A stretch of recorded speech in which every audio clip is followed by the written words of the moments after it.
Hey everyone, I hope you're doing really well and you're having a great day. Because if you're having a great day and doing well, then I'm doing well too.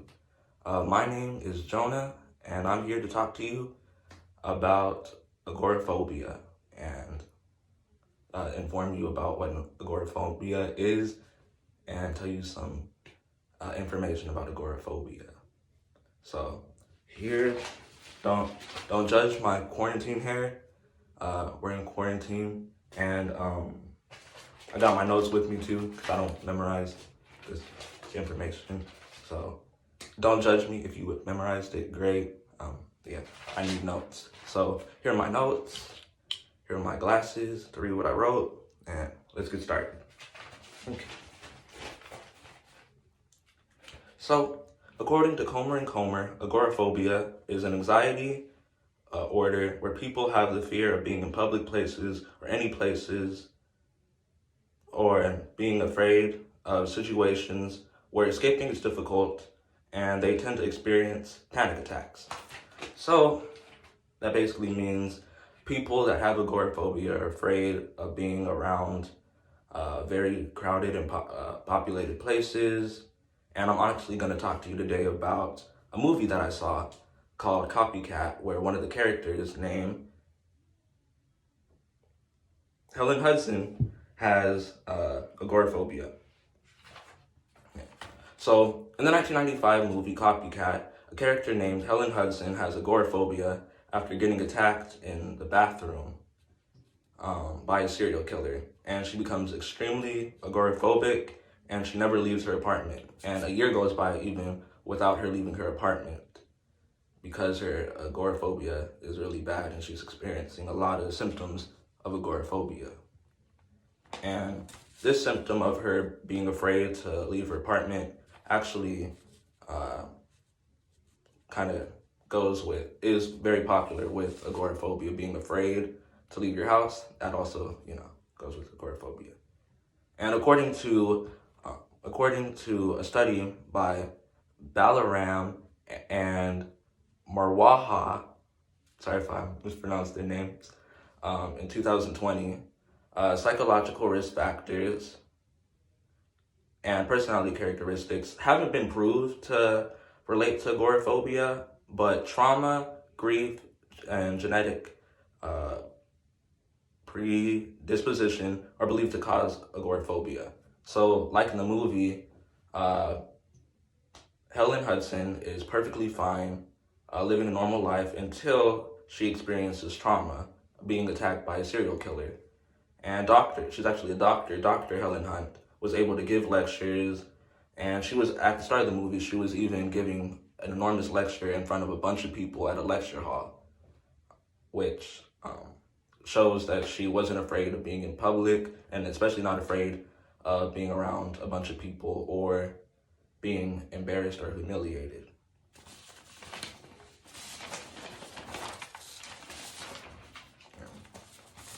Once she became agoraphobic, she wouldn't have she had panic attacks. She couldn't leave her apartment, and she could only interact with her friend and people that visited her apartment. She also became depressed because she couldn't leave her apartment. She felt really stressed and depressed. Her social life kind of diminished, and she just felt lonely a lot of the times and was kind of upset. And she missed having other people around. And she said in the movie, she especially missed dating men, and she missed having relationships with men. And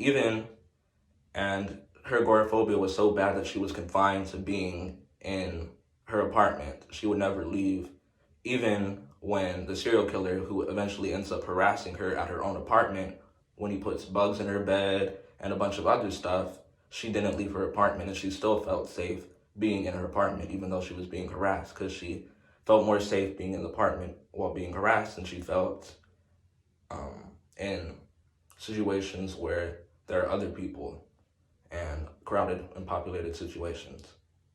And Comer in 2019 stated that people with agoraphobia have panic attacks when they enter public spaces, and many people with agoraphobia are diagnosed with panic disorder. Panic disorder, people tend to have a lot of panic attacks and stuff. And a lot of times people who have agoraphobia also have a panic disorder, or people who have panic disorder tend to have agoraphobia. So sometimes, it's very common to see people who have agoraphobia have panic disorder too. They tend to have them both. And Comer also stated in 2019 that people who have agoraphobia become depressed because of the limitations that the disorder places on them, and their social life decreases. And that was such things like becoming depressed and her social life dwindling and diminishing. That happened a lot in the movie. So the character, Dr. Helen Hunt, showed symptoms of agoraphobia in the way that she was afraid to leave her apartment. She had panic attacks because of her agoraphobia. She became depressed, and her social life was affected. And as stated by Comer in 2019, 1.7% of the population experiences agoraphobia in any given year, and around 2.6% of the population displays it at some point in their lives.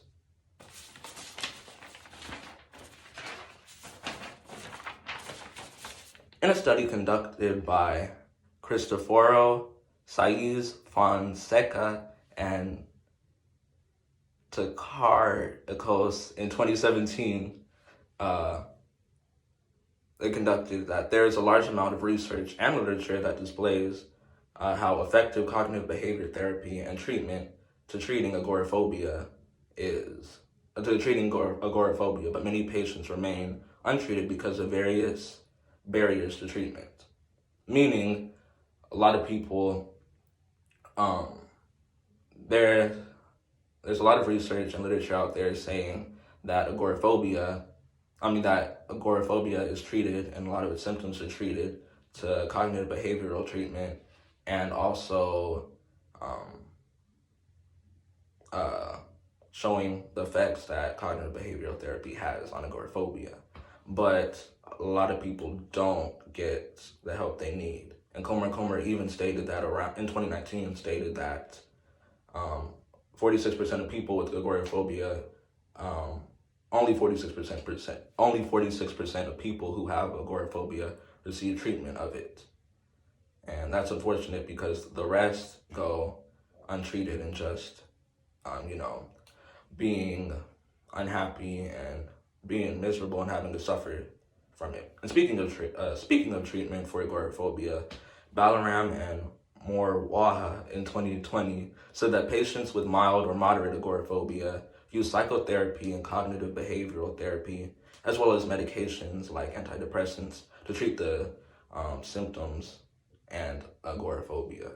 And something that is really cool that Cristoforo and colleagues said in 2020 was that, in the study that they did, was that there are mobile apps and computer apps and to help treat agoraphobia. And one app that they used was called Agoraphobia Free, but unfortunately, as mentioned by Waha, is that there's a lack of research investigating just how effective these apps are. So for some people it may work, but some people it may not work. And there's not a whole lot of research about these apps. So, agoraphobia,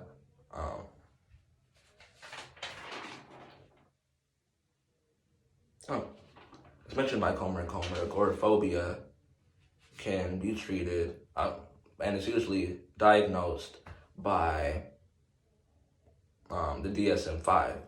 So a lot of symptoms found in the DSM-5 are, it usually lasts. Usually, if it's going on if you're showing symptoms for longer than 6 months, that's a sign of agoraphobia, and such as being afraid of public transportation, being in crowded environments, having panic attacks, feeling nauseated and fear, etc.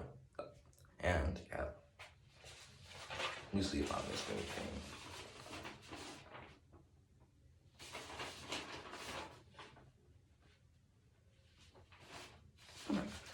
Well, I believe that's all that I have to say.